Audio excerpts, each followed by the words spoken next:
ભુજના બાળકના અપહરણનો પ્રયાસ શેરીમાંથી લલચાવી બાઇક પર બેસાડ્યો। શંકા જતા બાળકે વિરોધ કર્યો। બે અજાણ્યા યુવાનો સ્થળ પરથી ફરાર થયા। અપહરણના પ્રયાસની ઘટના સીસીટીવીમાં कैद થઈ છે। તો દ્રશ્યમાં જોઈ શકાય છે કે બાળકને બાઇક પર બેસાડ્યો। જો કે બાળકને શંકા ગઈ। બે અજાણ્યા યુવાનો આવ્યા હતા। બાઇક પર પટાવી ફોસલાવીને એ બાળકને બેસાડ્યો, પરંતુ બાળક ભાગી જતા તે બચી ગયો છે।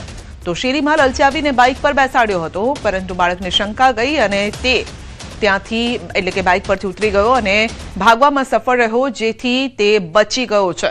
પરંતુ આ ઘટના પરથી ખ્યાલ આવે છે કે બાળકોને એકલા ન મૂકવા જોઈએ। વસ્તુ લેવા માટે આપણે બાળકોને એકલા મૂકી દેતા હોય છે, ક્યાંક જતા હોય છે બાળકો, પરંતુ આવા સમયે બાળકોનું ધ્યાન રાખવું ખાસ જરૂરી છે। આ ઘટના પરથી હવે પેરેન્ટ્સે અલર્ટ થવાની જરૂર છે।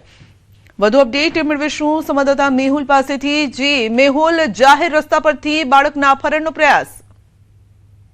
જી સંધ્યા, ચોક્કસથી વાત કરી તો ગઈકાલે રાત્રિનો આ બનાવ છે। ભુજના જે રાજેન્દ્રનગર આવેલું છે ત્યાં પાસે બાળક આ ઉપાડવાનો છે તે પ્રયાસ કરવામાં આવ્યો હતો। શેરીમાં જ્યારે બાળકો રમતા હતા ત્યારે બાઇક સવારો આવ્યા હતા અને બાળકને છે તે લલચાવીને બાઇકમાં બેસાડ્યો હતો। ત્યારે બાળકે છે તેને અજુગતું લાગતા તેને જે પ્રતિકાર કર્યો હતો અને પછી બાળકને તેઓ નીચે ઉતારી અને ત્યાંથી નાસી છૂટ્યા હતા। ત્યારે સ્થાનિકો છે તેનો દ્વારા જણાવવામાં આવ્યું હતું કે તેઓ પણ પોલીસમાં છે તે જાણ કરી હતી અને સુરક્ષા વ્યવસ્થા વધારવા માંગ કરવામાં આવી છે।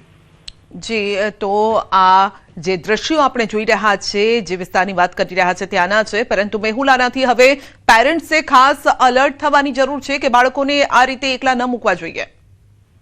ચોક્કસથી સંધ્યા, જે રીતે સાંજનો સમય હતો, રાત જેવું અંધારું થઈ ગયું હતું, ત્યારે બાળકો છે તે શેરીમાં રમી રહ્યા હતા અને જે 3 થી 4 જેટલા લોકો હતા તે બાઇક ઉપર આવ્યા હતા અને પહેલા તો ચોકલેટ આપવાની લાલચ આપી હતી અને લલચાવી ફોસલાવી અને બાઇકમાં બેસાડ્યો હતો।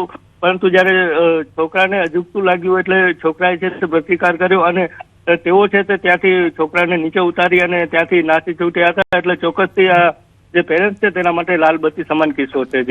જી, આપનો આભાર।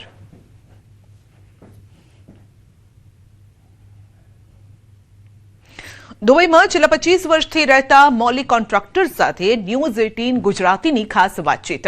વિડીયો કોલના માધ્યમથી થયેલી વાતચીતમાં તેમણે જણાવ્યું છે કે ત્યાં પરિસ્થિતિ કાબૂમાં છે, કોઈપણ પ્રકારનો ભયનો માહોલ નથી, તેમજ ગાંધીનગર સેક્ટર 8 ખાતે રહેતા તેમના પરિવાર સાથે પણ વાતચીત કરાઈ છે। તેમના પરિવારે જણાવ્યું છે કે વિડીયો કોલના માધ્યમથી તેઓ સંપર્કમાં છે। દુબઈમાં મૌલિક 25 વર્ષથી તેમના પત્ની અને 2 બાળકો સાથે રહે છે।